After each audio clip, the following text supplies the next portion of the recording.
अस्सलामुअलैकुम रहमतुल्लाहि वबरकातुहू। आज मैं गई थी हमारे मल्टी के ऑफ़िस।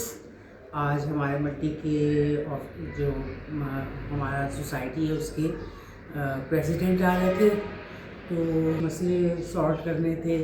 तो लेडीज़ को भी मैंने कॉल की, लेकिन शायद वो लेट हो गया, किसी की मजबूरी थी नहीं आ सकी। लेकिन मैं अकेली गई और जाके मैंने राव साहब से अपने सोसाइटी की लेडीज़ और सोसाइटी के जो लोग हैं उनके बिहाफ पे बात की। और मुझे यकीन था, मैं वैसे राव साहब की स्पीचेस की फ़ैन हूँ। माशाल्लाह बहुत ज़बरदस्त बोलते हैं और इतना सुकून से हर चीज़ मुझे हमें बताई। मुझे उन्होंने एक एक चीज़ डिफाइन की है, वो मैं आगे आपको भी वीडियो शेयर करूँगी, तो आप वो ज़रूर देखिए वीडियो। उसमें आपको पता चलेगा उन्होंने कितने आराम से सारी बातें बताई हैं कि CDA ने क्या किया, क्यों किया और हमारी तरफ से क्या इक़दाम हैं। और एक बात और उन्होंने राव साहब ने मुझे कहा कि ये ज़रूर बताएं अपनी लेडीज़ को कि हम अभी एक्टिव नहीं हैं, क्योंकि हमारा टर्नओवर ख़त्म हो चुका है, तो अब इलेक्शन होने वाले हैं। लेकिन हम आपका साथ फिर भी नहीं छोड़ेंगे। हम अगर ना भी आए दोबारा इलेक्ट होकर, तो भी हम आपका साथ नहीं छोड़ेंगे, तो भी हम ये केस लड़ेंगे। तो खुश हो जाएं इस बात के लिए। मैं इस बात की वजह से ही मैं जो राव साहब की फ़ैन, क्योंकि वो कभी अपने कामों से पीछे नहीं हटते, अपनी ज़िम्मेदारियों से पीछे नहीं हटते, ना अपने सोसाइटी से पीछे हटते। तो दुआ में याद रखें, यूनिटी इज़ स्ट्रेंथ, हिना कहती हैं। मेरी ये वीडियो जो मैंने शूट की है, ये मेरे YouTube चैनल पे है।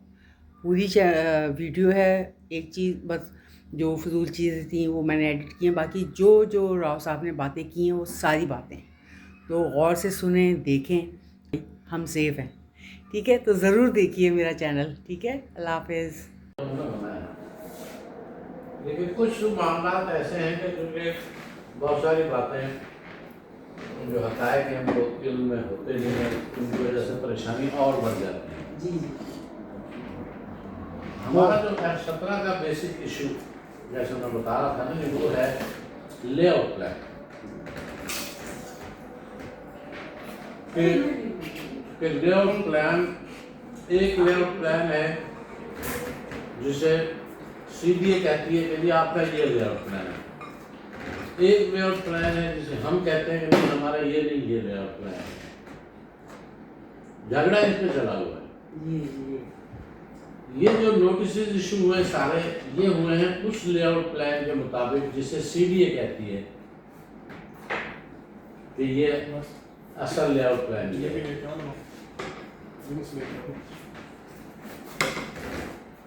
अब जो CDA जिस लेआउट प्लान कहती है, या हम जिस लेआउट प्लान को कहते हैं, ये लेआउट प्लान मैडम मुझे 2006-07-08 में हुई। 2006-07-08, 2006 में, 2008 में हुआ। हम तो थे ही नहीं, हम में से कोई भी नहीं।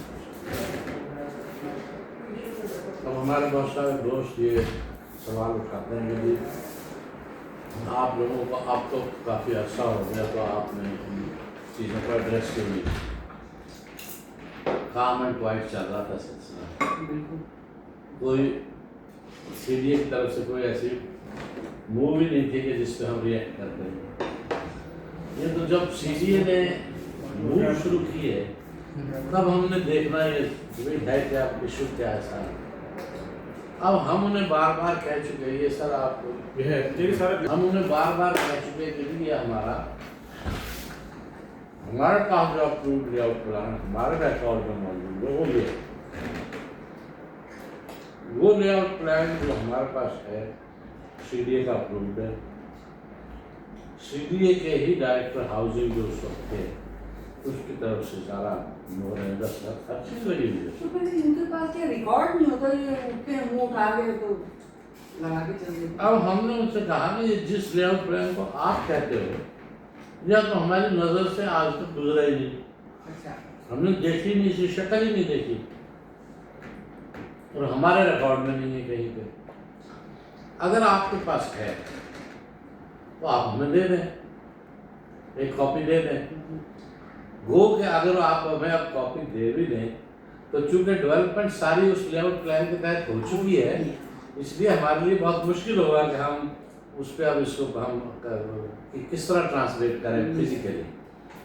तो उनके पास भी नहीं है कॉपी, अच्छा, उनके किसी रिकॉर्ड में ही नहीं है वो कॉपी।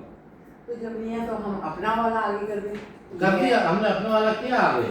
उन्होंने कहा जी ये एक फोटोकॉपी है जी हमारे पास। अब बताइए लेआउट प्लान की फोटोकॉपी तो नहीं चलती ना। अच्छा, उस दिन से सीडीए की वेबसाइट पे वो लेआउट प्लान करा हुआ था जो हमारे पास है।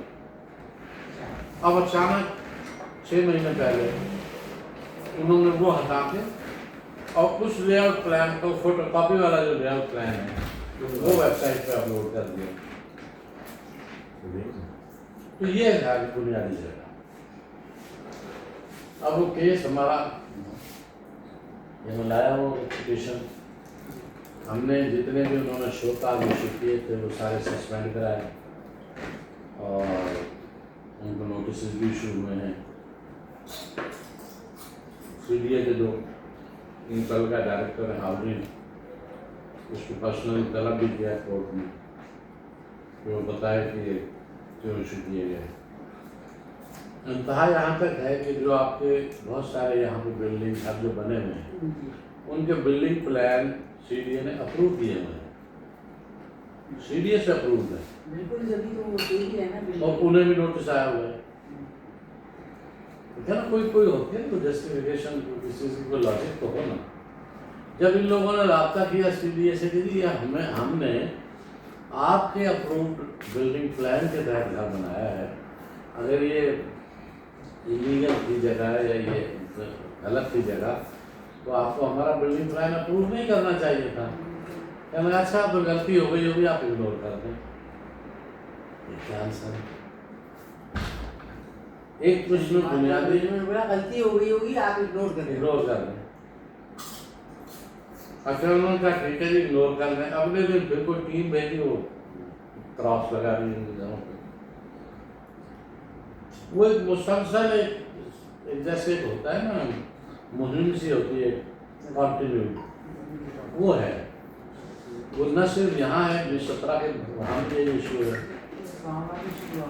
हाँ, वो इसमें घबराने की परेशानी की बात तो कोई है नहीं। हमारा केस सॉलिड है, स्ट्रॉन्ग है और ड्यूली सब्सटेंशिएटेड विद एविडेंसेस है। ऐसा नहीं है कि उसमें कोई खुदा न खास्ता किसी किस्म की, सिर्फ जो उसमें वो लखना है वो ये है कि 40-80 की फैक्ट्री है। ये हमारे प्लान में शो हो रही है फ्यूचर एक्सटेंशन के नाम, उसकी हमने अप्रूवल ली। उसकी लेआउट की अप्रूवल लेनी है कि इसमें कितने घर होंगे, क्या होगा, सड़क गली वगैरह। अच्छा, उसमें यह है कि चलो जी पहले नहीं दी, मान लेते हैं हमारी गलती है और पेनल्टी डाल दें हम, जुर्माना दे देते हैं जो कायदा है। इसमें जो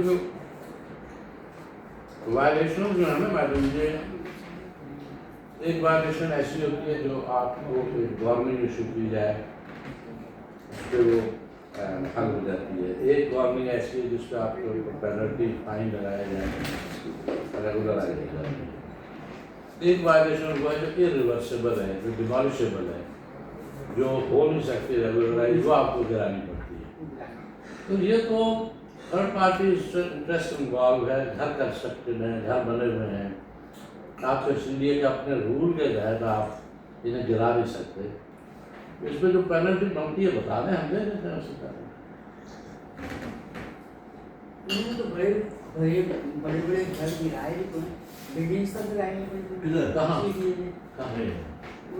वो राइट ऑफ वे के राइट ऑफ आप बलराम की बात कर रही हैं। हाँ, बलराम और वो दूसरा कौन सा है, बलमोल में हुआ था वो कैसी लड़ाइयाँ हैं उनको हम कहाँ से कम पे। लेकिन बड़ी मांग में भी जो गिराया वो कोई वो तो नाजायज आबादी थी ना, वो सीडीए की जमीन थी ना, सीडीए की ज़मीन थी, उसमें कच्ची आबादी डेवलप हो वो गई। सही थी। पता नहीं कितने सालों से वहाँ रह रहे थे। ऐसे ही पहले है। नहीं ख्याल आया, पहले ही स्टेप लेना चाहिए, बाद में इस तरह करने से फिर सिम्पैथीज जो है वो सारी उनके पास जाती हैं जो जिन्होंने इलीगल कब्जा किया है या नहीं। ये चीज़ें आप ले रहे हो आप करते हैं, फिर बाद में फिर इस तरह पैसा खाने के लिए होता है। तो अब इस वक्त पोजीशन ये है कि जिला तो तब तक देखे, हम तो अब कमेटी में नहीं है इस वक्त। डिफैक्टो पोजीशन यही है कि कमेटी डिसॉल्व हो चुकी है, जी हम कमेटी में नहीं है। अच्छा, हाँ, इसके बावजूद हम तो अब आपके साथ खड़े हैं, आपकी परेशानियाँ आप तो शुरू से खड़े हैं हम लोगों के साथ हमेशा से, तो आपका बहुत शुक्रिया कि आप हमेशा से हमारे साथ, चाहे आप कमेटी में हो या ना हो, हमेशा आपने हमें साथ भी दिया है और हर मुश्किल वक्त में आपने हमें काम डाउन भी किया है। मुझे कल इन्होंने बताया, नौमान ने, कि लोग बड़े परेशान हैं, बहुत कंफ्यूज हैं, हम आ जाते हैं, उनका शेयर करना थे, हम खड़े हैं आपके साथ, हम कमेटी में हो ना हो, हम उसको परसू कर रहे हैं आपके केस को अभी भी। उसकी वजह है मैडम कि जो कोर्ट में केस हमने किए हुए हैं वो हमारे नाम से हैं, जी बिल्कुल, ये हम मुद्दई हैं।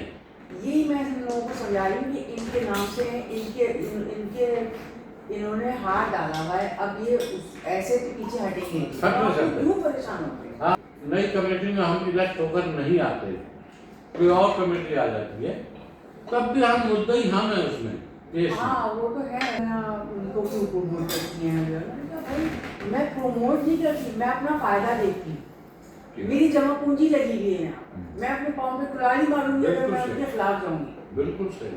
अभी तो जो भी है, बिल्कुल सही कह रहे हैं। कराची जाए तो हम कराची ला लेंगे, किस मैं जगह कहा, रहेंगे? कराची जाए, हेल्प योरसेल्फ, जो भी है खुद करना पड़ता है। कराची में रह रहे हैं आप, किस जगह रहे हैं?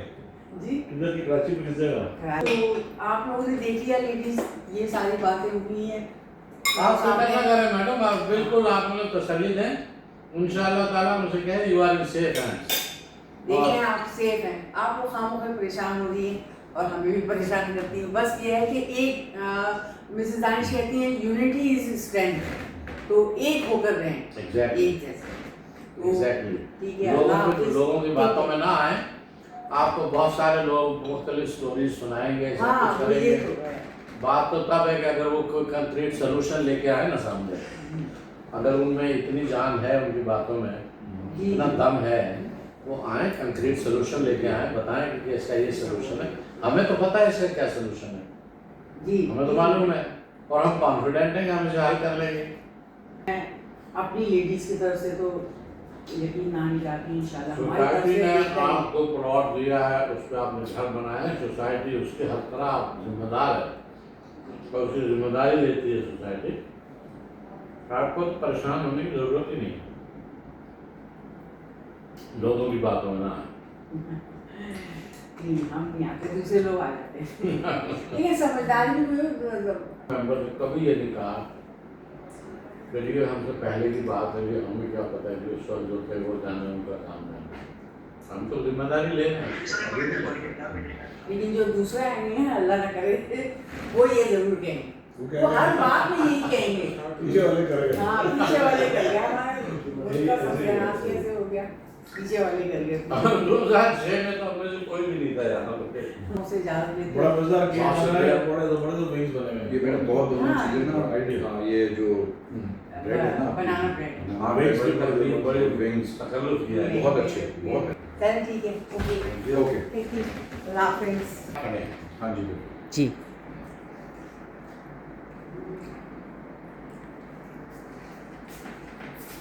ये और आप भी आ जाते।